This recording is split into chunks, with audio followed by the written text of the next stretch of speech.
Set It Off remix. Post Dream Warriors, Mishi Me, Maestro, and pre-Drake, OVO, the most successful hip-hop artist to come out of Toronto was Cardinal Offishall.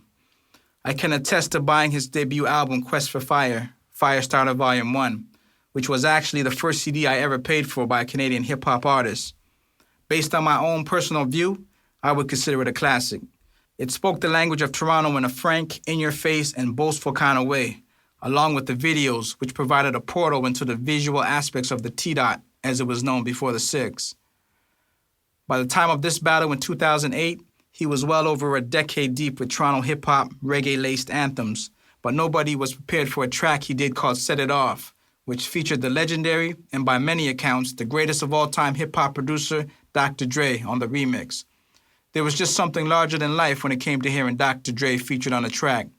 This may be in part since we waited for years for him to drop the highly anticipated The Detox album that was eventually scrapped.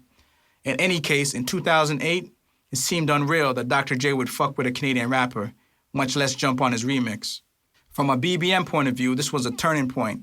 Although Replacement Girl by Drake featuring Trey Songz was a hot record and video, which dropped in 2007 and co-produced by Boi-1da and T-, the impact of BBM producers didn't really hit home until Cardi's Set It Off remix dropped. At this point, I really had to take a step back and evaluate the situation. Toronto was and still remains a baby industry. There really was no solid structure to develop homegrown artists, especially hip-hop artists, and more specifically, a hip-hop producer.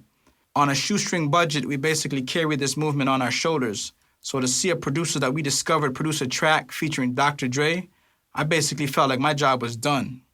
This whole BBM movement started off real humble.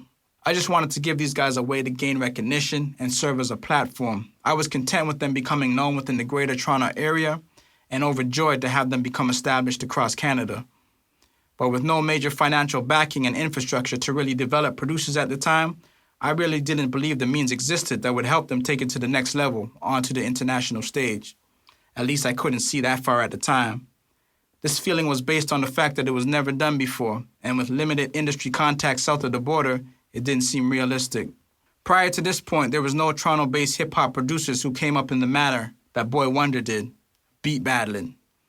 I never asked him how we got connected with Cardi, but it was obvious that any hip-hop artist that was worth their weight in Toronto had to have a Boi-1da beat during the 05 to 08 era.